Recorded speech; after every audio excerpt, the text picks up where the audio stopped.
Hello old-timers and newcomers, I am Core Scratches, and thank you for joining me to take another look at what I found. Fuck! Few but passionate are the fans of found footage, and almost every time a movie has had high opinions surrounding it, I have had to get up on my little soapbox and state, I do not like this movie.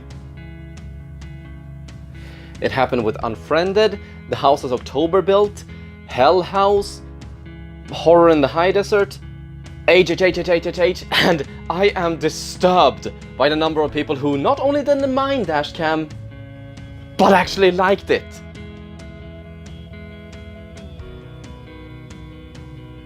You liked Annie Hardy?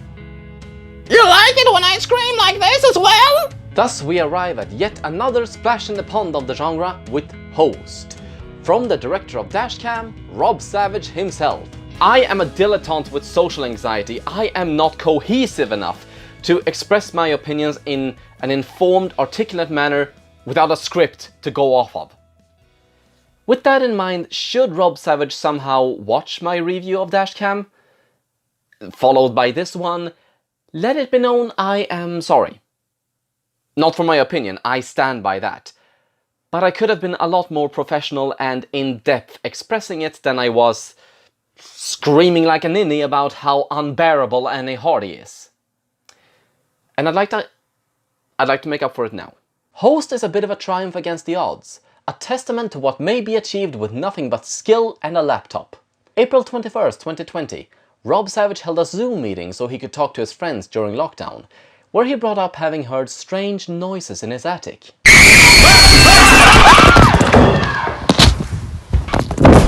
This clip quickly went viral, getting Rob the attention of horror streaming service Shudder, who he approached about making a feature-length film based on this concept.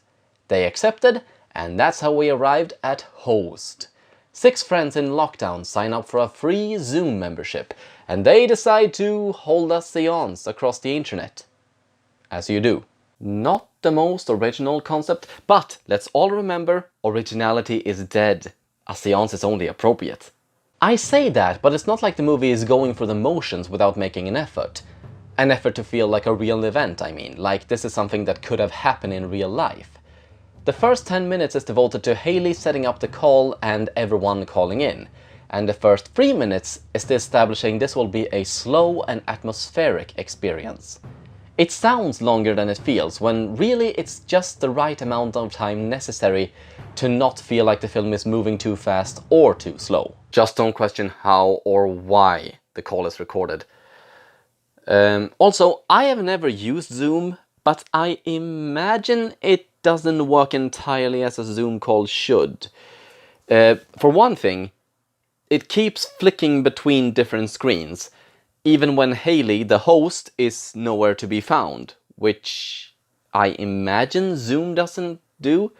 Also, Haley gets disconnected, which I imagine should disconnect everyone else, but don't pay any attention to that. I mean, it's not like working within the limitations is at all important in found footage. I should say as well, I have the extended version of this film, with 8 minutes of additional footage, bringing the runtime to 65 minutes. So it's short and sweet. But yeah, the entire movie is supposed to take place within a single free Zoom call, meaning Savage had to work within that limitation and break the movie down to its absolute essentials and with no padding or fluff, and just deliver what was necessary to make the movie as good as it could possibly be. However, a free Zoom call doesn't last more than 40 minutes. And the movie acknowledges this. Just don't mind that. Mind how it starts. It starts very slowly. A new Zoom call is set up, and a strip of tape is peeled from a laptop camera. This is Haley, played by Haley Bishop, and yes, all the characters are named after their actors. As the host of the call, she has to set things up in good time, long before anyone else shows up. So we're treated to a quiet moment where all we see is Haley moving about the eerie, darkened corridors of her house. A sudden thud seizes her attention, and slowly she picks up the laptop and pans it towards the hall, when slowly, ever so slowly, her closet opens by itself and pours the scattered content on the floor. None of this was supernatural whatsoever, she just has a very cluttered closet. And anyway, her friends are beginning to pour in. First of all is Gemma Moore, followed by Emma Louise Webb, Radina Drandova, Caroline Ward, and Edward Linnard. I would go over their various quirks and personalities, but the thing is, there is very little difference between them. I mean, Jenna is more playful and fun-loving, Haley is a true believer, and Emma is kind of Pinkie Pie-ish? Or actually, she's the one who gets the most afraid, so maybe Fluttershy? But the point I'm making is none of these are a main focus, and it's not their entire personality. They all laugh, they all talk, they all have concerns and thoughts and feelings, and they remain active throughout the film. There is very little difference between them. At least compared to something more simplistic like Unfriended. I'm not saying there is nothing unique about them whatsoever. They have their own mannerisms and situations that makes it easier to tell them apart from one another. Like how Radina moved in with her boyfriend much too soon, and then quarantine hit and now they live to regret it. Well, they should have never moved in together for lockdown. Yeah, you don't know a person in that short a time. A character trait established in less than a minute.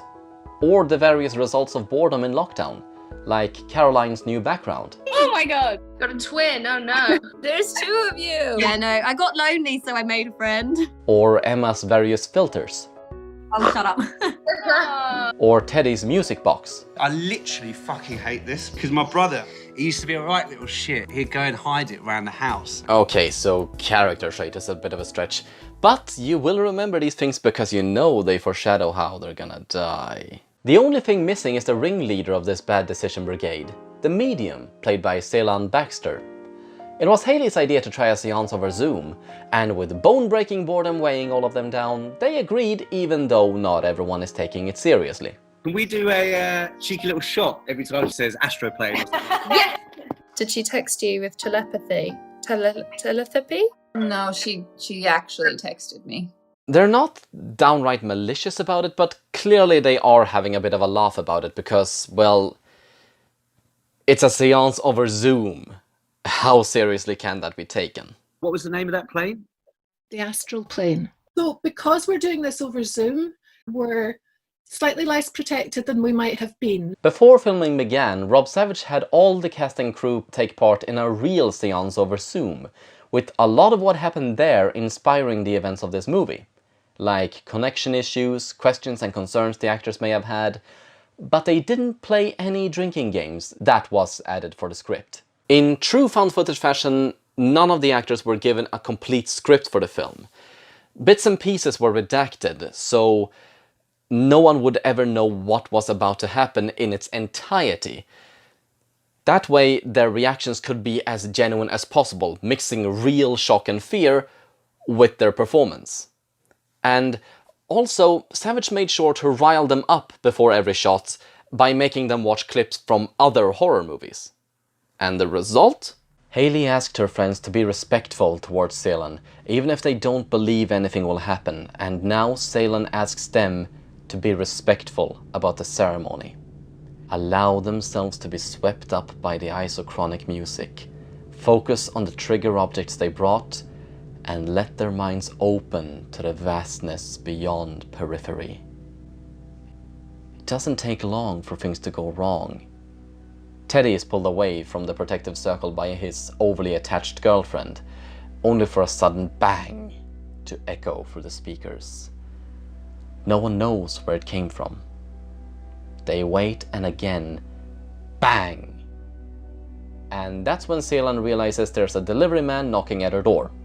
For a moment she remains missing, just long enough for them to start wondering if she's coming back. But yes, she does. It really does seem as if nothing will happen, and that's when it grips Gemma by the throat. She feels a horrible, crushing pressure upon her neck, as if someone or something is choking her. She breaks down and cries. A name comes into her mind. Jack.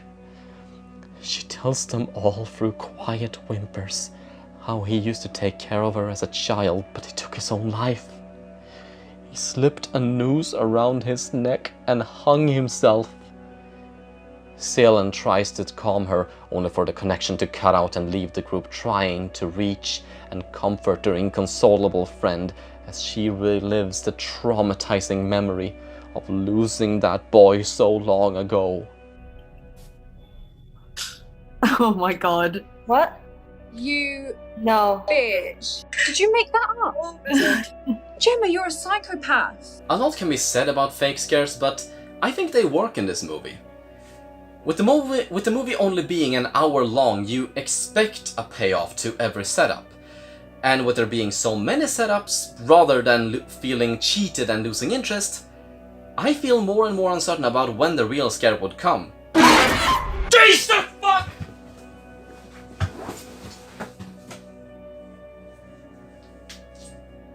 Like that! Silence stuns the digital gaggle and leaves them staring at the startled Hayley. Did she do that? Did she set it up? But no. There's no string or anything. It just moved by itself. They have to keep going. Hayley insists they keep going, even though everyone else wants to end it right here. This is exactly what she hoped would happen. Of course she wants to explore it, but that doesn't mean she herself isn't cautious. She calls out, and a loud slam sounds down the corridor.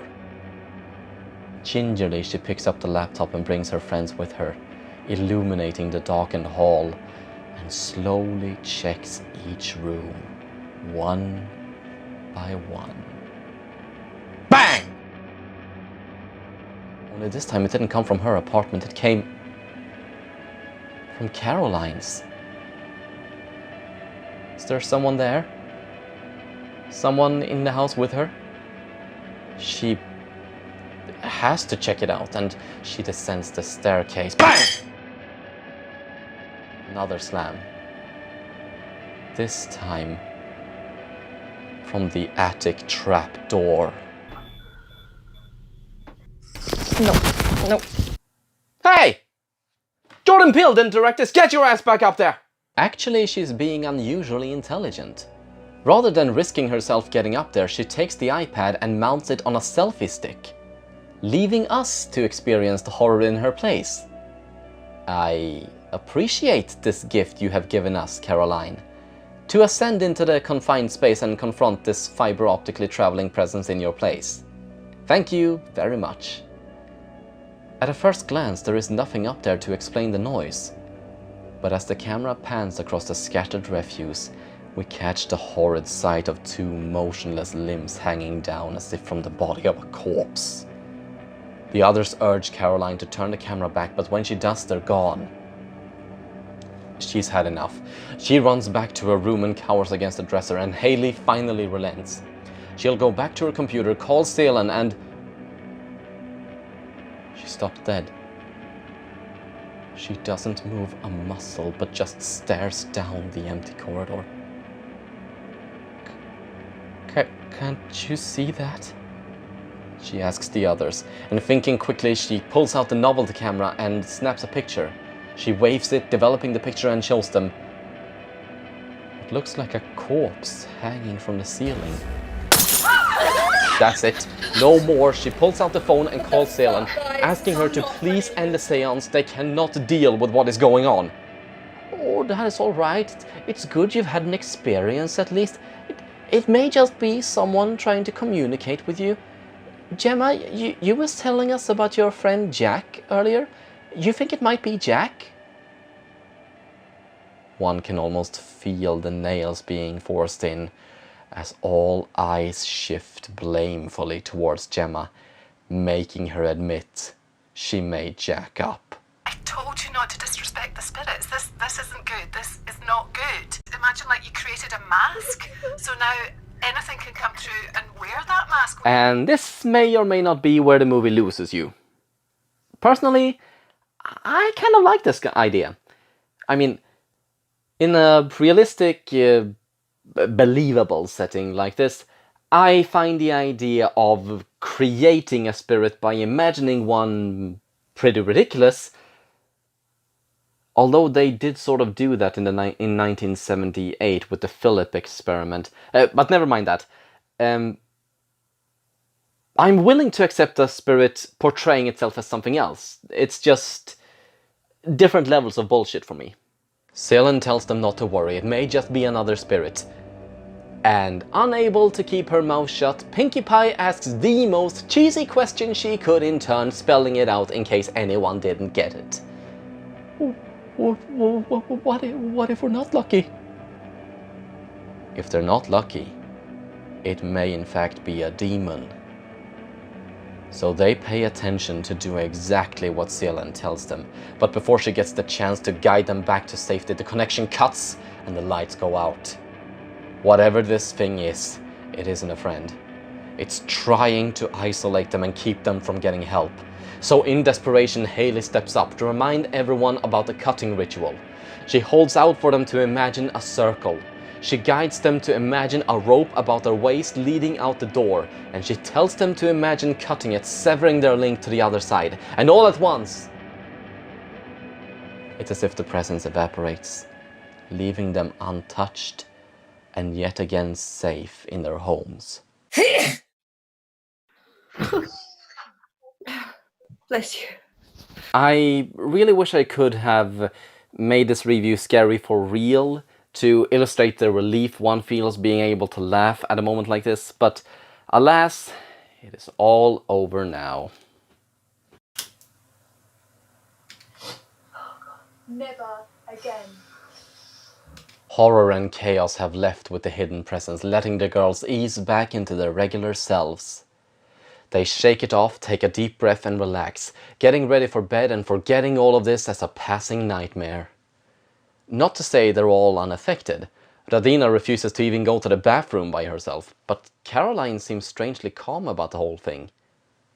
In fact, too calm. Calling out is as if she can't even hear her friends. Because, oh yeah, that's the background she made of herself rustling about her room, but then... Where is...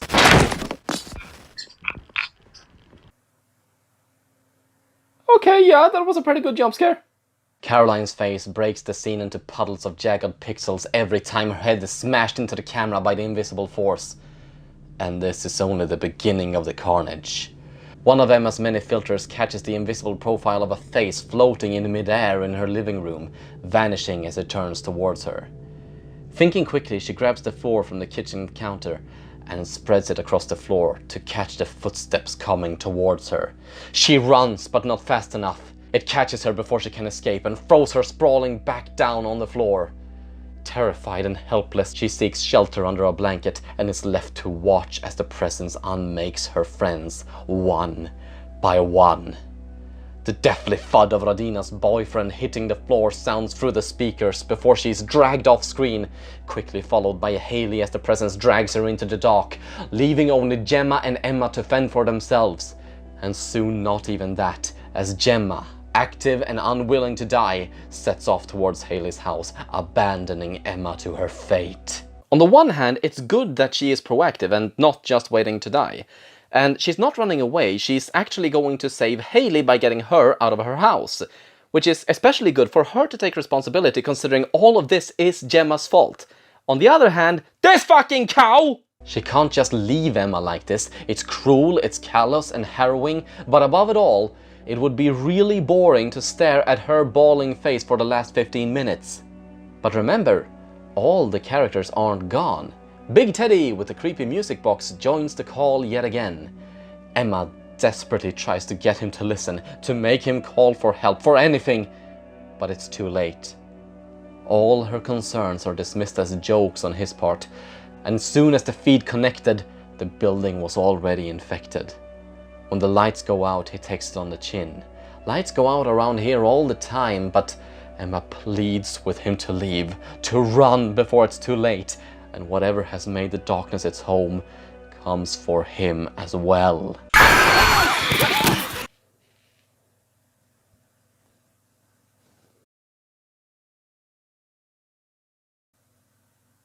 Savage, you are cancelled and I respect you for it! This took me out of the moment a little bit. I don't like it when spiritual beings have physical bodies, especially not in Western ghost films, but fortunately this happens to be the best segment of the movie. Not knowing what's going on, Teddy is left flailing in the dark as the building comes down around him. Doors are torn from their hinges, furniture is flung across the room, and with only the barest luck he escapes the diabolic presence. But this is not where it ends. His girlfriend Ginny is absent-mindedly perusing her phone when that same invisible force attacks her. She's flung into the sky by her neck, and with a resounding crack, she stills before being thrown down into the pool. Terrified, Teddy hides for his breath to catch, and for a moment, the presence seems to abandon him. Alone in the dark, he fumbles for an escape, navigating the weakly illuminated barnyard debris. That's when he hears the disjointed notes and twangs from the old music box. In disbelief, he walks towards it, unable to comprehend it being here in unbelievably contrived nonsense, when suddenly he's thrown into the dark, knocked out, and the screen lights with crackling fire. At first it's slow, then it quickens as it moves into our sight, and the horrid truth is revealed. It climbs up his body, consuming his clothes down to the skin, and then keeps going as he is engulfed in flame.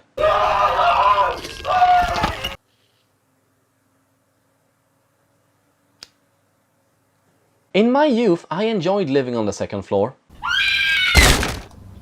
Now I don't. But we're still not done. One by one, the victims have been whittled down. One by one, they have met their end. And one by one, only Gemma is left. As uncompromising as an unfinished countdown, the end comes for her as well. From 6 we have gone to 5. From 5 to 4. 4 to 3 to 2 and 1.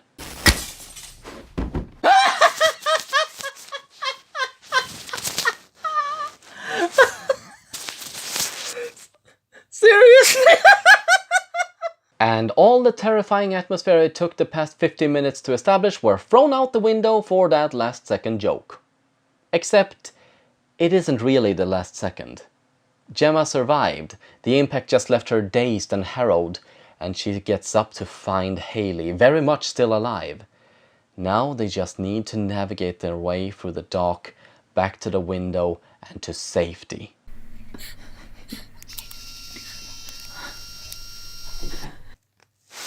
Wait.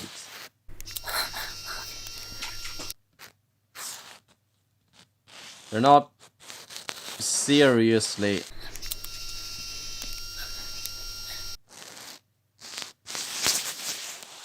They are. Seriously, Savage, you are ending this on a jump scare this contrived and predictable. You know what? No. No, I don't accept that. You wanna this is what you want to do. Tell us, I don't accept that. I'm gonna ruin this. Ha! But you know what? Aside from that, I like this movie. It's unpredictable, it's frightening, it's disturbing. It keeps you on your toes. I didn't necessarily want to see any of the characters die, so the horror worked. Where was this Rob Savage in Dashcam? I like ghost stories. Goes back to my childhood, ever since I first saw Poltergeist. Something about the mystery and presence of something more than life hidden from view just speaks to me. And from that perspective, Savage got it right. From the moment the seance breaks and Haley's chair first moves, there is a sense there is something invisible in the room with them. It's very atmospheric and simple, as ghost footage should be, but it never gets boring. Savage skillfully paces the slow with fast moments, wavering between tension, panic and feelings of safety, even though most of the time there isn't really anything on screen. And it almost never breaks suspension of disbelief. There are a few moments that takes me out of it, like suddenly seeing the ghost as an actor in blackface, or that bottle being thrown at Gemma's head, but for the most part it never breaks tension, and for an hour-long movie, that feels just right. Another thing I like is the projection, where the spiritual takes the form of whatever we interpret it as. But this is an idea I've been seeing a lot of for the past decade, and I'm feeling oversaturated at this point. So I may as well talk about how original the story is. Put short, it isn't. Hauntings that take place over the internet, poking and prodding at the supernatural until they prod back, slowly panning shots, violent spirits, less is more special effects. It's a ghost found footage horror movie that stays firmly within its box. Even the projection isn't entirely new, with the basic idea found in film and fiction ranging from Wes Craven's New Nightmare through Silent Hill, and even in reality with the 1972 Philip experiment. So it's easy to dismiss as same old, but I maintain originality doesn't matter half as much as what is done with the pieces. The overall impression I get is a steady descent into horror, where characters that feel like real people and aren't completely obnoxious are tormented by an increasingly violent poltergeist. The impression I get is one of home invasion, where the characters are all suddenly under threat by an unknown presence in their house. This presence is overwhelmingly terrifying, not just because it's violent and erratic, but because it manages to stretch across cities and countries to torment all of these people at the same time. Not to mention the more subtle horror that comes from it infecting the lives of everyone who joins in on the call that we as an audience just so happens to be watching. I would not be surprised if people weren't able to sleep after watching this film, wondering about the rustling from outside or the cracking in the walls. I think what makes the film so effective is how down to earth it is. None of the characters feel larger than life, or too perfect or overly obnoxious. The characters don't try to upstage or outperform one another. In a sense, they almost feel kind of bland, but there is a sense of personality and life to them that makes it feel like these are real people caught on camera. And when the threat makes itself known, I dare say I buy how they react to it, for the most part. After Salen tries to end the seance and send the demonic force back to where it came from, we're given a brief reprieve before the horror starts back up. When it does, I think it wobbles a bit all over the place about whether it's devastating or silly. Seeing Teddy set on fire while he's unconscious is harrowing, but Jenna and Haley picking up the camera and flashing it felt very out of place for how serious the film had been up until then. It was forced, it was predictable, it was really cheesy.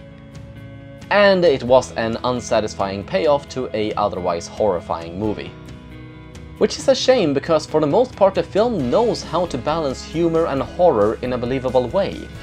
Take the moment when we find out Jenna made up the story about Jack, or when Haley ends the seance and they can all relax, happy for it to be over. That levity helped make the horror that much more profound. Towards the end, the comedy stemmed more from making fun of the situation, and that made it much less scary. Host is a good movie with a few bumps and scrapes that shows Rob Savage really is a director to keep an eye out for.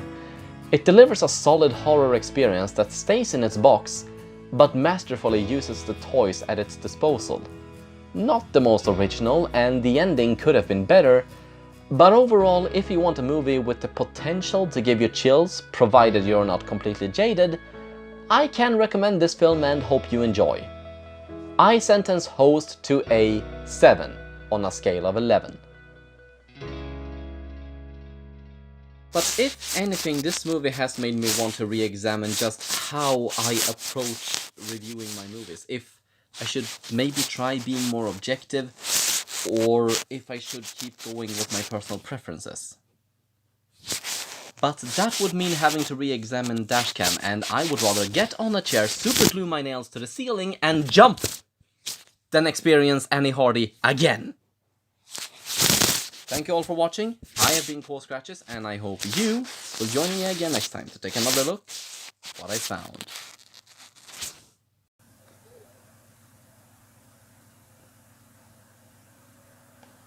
I see.